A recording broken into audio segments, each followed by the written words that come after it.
প্রিয় শিক্ষার্থীরা, আসসালামু আলাইকুম। শর্টকাট লার্নিং ইউটিউব চ্যানেলে সকলকে স্বাগতম। আজকে এইচএসসি 2024 এর বাংলা অংশের শেষ ক্লাস। আজকের ক্লাসে আমরা 100% নিশ্চয়তা সম্পন্ন বাংলার সাজেশনটা দিয়ে দিব। আমি আমার 17 বছরের শিক্ষকতার অভিজ্ঞতা থেকে বলতে পারি, আজকে আমি যে সাজেশনটা দিব ইনশাল্লাহ শতভাগ কমন আসবে। তো আশা করি আপনারা সবাই সম্পূর্ণ ভিডিওটা না টেনে দেখবেন। যদি আমাদের ভিডিওটা ভালো লাগে অবশ্যই লাইক দিয়ে পাশে থাকবেন এবং আপনাদের সুন্দর সুন্দর মতামতগুলো আমাদের কমেন্ট বক্সে জানাবেন। আর আমাদের নিয়মিত আয়োজনের নিয়মিত আপডেট পেতে চ্যানেলটাকে সাবস্ক্রাইব করে রাখবেন। তো শিক্ষার্থীরা, আমরা এতদিন বাংলার ব্যাকরণ অংশগুলো শিখিয়েছি। ব্যাকরণের প্রত্যেকটা অংশ খুঁটিনাটি আমি বোঝানোর চেষ্টা করেছি। যাদের বাংলা ব্যাকরণে সমস্যা আছে আমার ক্লাসগুলো করলেই তারা এটা সমাধান করতে পারবে ইনশাল্লাহ। তবে ইংরেজিতে একটা কথা আছে, practice makes a man perfect, অর্থাৎ বাংলায় বলে যতনে রতন মেলে। তো শুধু নিয়ম শিখলেই হবে না, নিয়মটা চর্চা করতে হবে। ব্যাকরণ অংশের এই বিষয়গুলো চর্চা করার জন্য অবশ্যই বিগত বছরের বোর্ড প্রশ্নগুলো পড়তে হবে। অর্থাৎ 2016 থেকে শুরু করে 2023 পর্যন্ত যতগুলো বোর্ড আছে এই বোর্ডগুলোতে যে প্রশ্নগুলো ব্যাকরণ অংশে আসছে এই প্রশ্নগুলো সব সমাধান করলেই ব্যাকরণ অংশে 30 পাওয়া যাবে। এছাড়া যে পারিভাষিক শব্দের অপশনটা আছে এটার জন্য বোর্ড কোশ্চেন পড়লে এখানেও 10 পাওয়া যাবে। অর্থাৎ একটা শিক্ষার্থীর জন্য 40 মার্কসের ভিতরে 40 তোলাই খুব সহজ হয়ে যাবে। আর যে কেউ যদি 40-এর ভিতরে 40 তুলতে পারে তাহলে তার জন্য বাকি 60-এর ভিতরে 40 তুলে এ প্লাস নিশ্চিত করা খুব বেশি কঠিন ব্যাপার নয়। তারপরও শিক্ষার্থীরা, আমরা একটু খেয়াল করি, বোর্ডের দিকে তাকাই। স্ক্রিনে আমি যে ছবিটা দিলাম এই ছবিতে প্রথমেই আমরা দেখতে পাচ্ছি এখানে ভাব সম্প্রসারণ দেওয়া আছে, গদ্যাংশ থেকে কিছু দেওয়া আছে, পদ্যাংশ থেকে কিছু দেওয়া আছে। আমাদের কিন্তু ইন্টারমিডিয়েট লেভেলে এমন না যে গদ্যাংশের ভাব সম্প্রসারণ পড়লে পদ্যাংশেরটা পড়তে হবে না, আবার পদ্যাংশেরটা পড়লে গদ্যাংশেরটা পড়তে হবে না, এমন কিন্তু না। কারণ আমাদের ভাব সম্প্রসারণের বিপরীত পাশে আসবে সারাংশ অথবা সারমর্ম। তবে সারাংশ এবং সারমর্মে নাম্বার তোলাটা আসলে খুব একটা সহজ নয়, কারণ সারাংশ এবং সারমর্মের ভিতরে কিছু গুরুগম্ভীর ভাষা ব্যবহার করার প্রয়োজন হয়ে পড়ে, যেটা সচরাচর আমাদের মাথায় নাও আসতে পারে। তবে ভাব সম্প্রসারণ জিনিসটা এমন যা সহজ সরল সাবলীল ভাষায় কোনো জিনিসকে ব্যাখ্যা করতে হয়, আর এটা আমরা খুব ভালোই পারি। এজন্য আমি সাজেস্ট করব ভাব সম্প্রসারণ পড়ার জন্য। তো ভাব সম্প্রসারণ এখানে আমরা দেখতে পাচ্ছি গদ্যাংশে ভাব সম্প্রসারণ আছে 20টা এবং পদ্যাংশে আছে 12টা। শিক্ষার্থীরা, আমার দৃঢ় বিশ্বাস এই 32টা ভাব সম্প্রসারণ পড়লে ইনশাল্লাহ একটা কমন আসবেই। আর যদিও কমন না আসে তবু অভিজ্ঞতার আলোকে নিশ্চয়ই লেখা যাবে। তবে আমার দৃঢ় বিশ্বাস ইনশাল্লাহ একটা কমন আসবেই। এরপরে আমরা দেখি দ্বিতীয় অংশে আমাদের কিছু দিনলিপি দেওয়া আছে। শিক্ষার্থীরা, দিনলিপির অথবাই প্রতিবেদন আসবে, তবে প্রতিবেদন লেখো আর দিনলিপি লেখো, নাম্বার প্রায় একই রকম পাওয়া যাবে। তবে লেখার মানের উপর নির্ভর করছে। হ্যাঁ, প্রতিবেদন লেখার 3টা নিয়ম আছে, কিন্তু দিনলিপি একটা নিয়মেই লিখবো।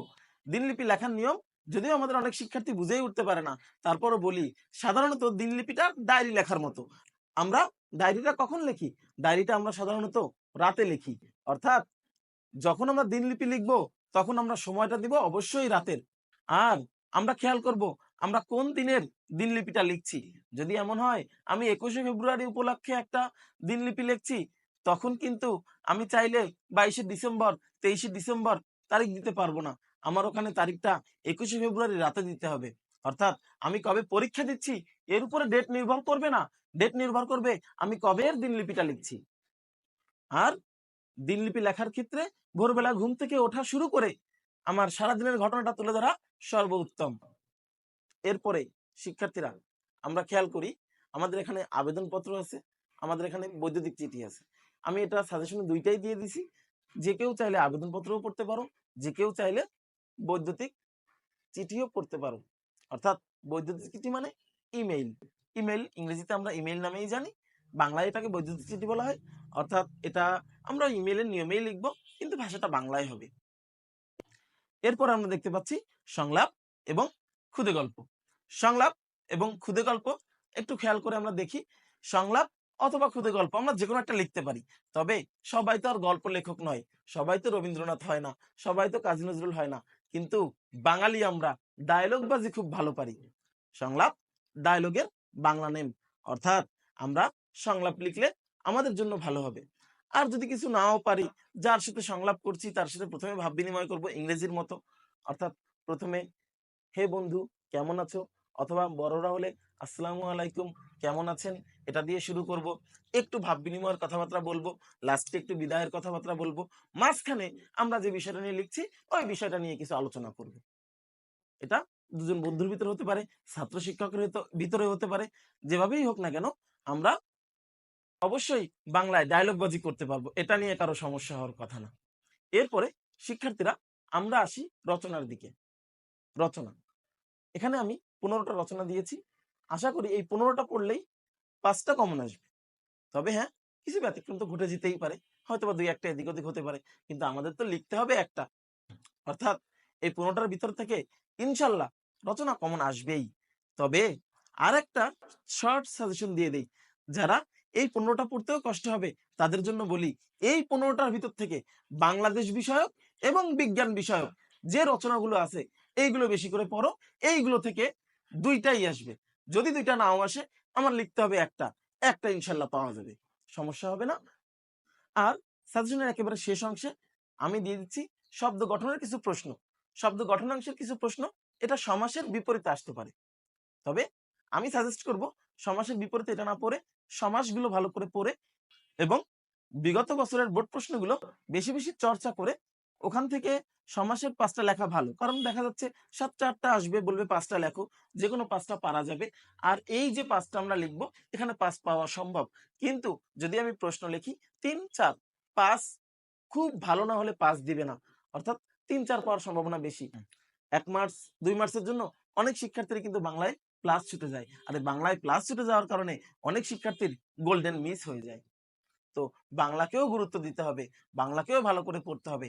এর ভিতরে আমি এখানে যে 6টা প্রশ্ন দিয়েছি, এই 6টা প্রশ্নের ভিতরে সবচেয়ে বেশি গুরুত্বপূর্ণ স্টার দেওয়া একটা প্রশ্ন আছে, উপসর্গের অর্থবাচকতা নাই কিন্তু অর্থদ্যোতকতা আছে।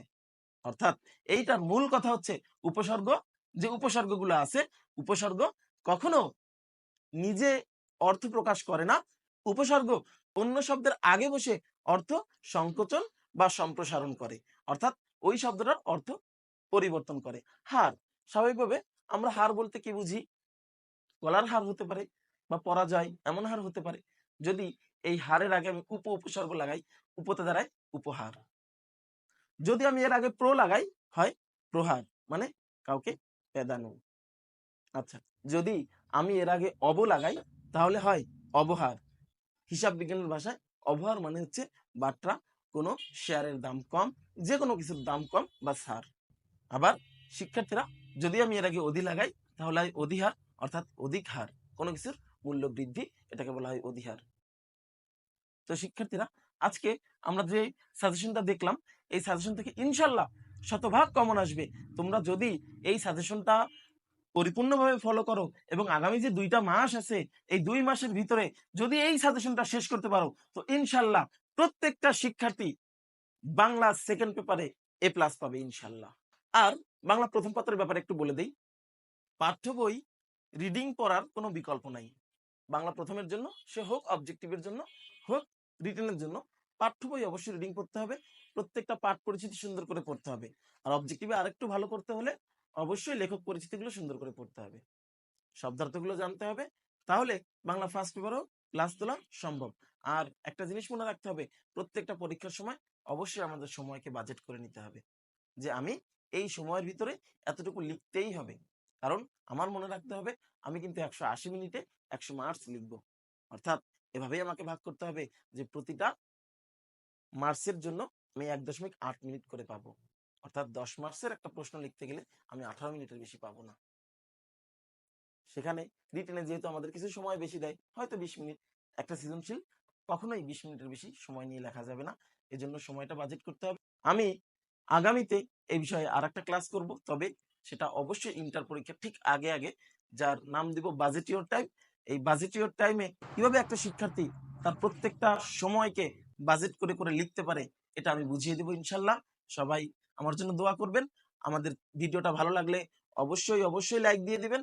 আপনাদের কোনো মতামত থাকলে কমেন্ট বক্সে জানাবেন। আর নিয়মিত আপডেট পেতে আমাদের চ্যানেলটাকে সাবস্ক্রাইব করতে ভুল করবেন না। আল্লাহ হাফেজ।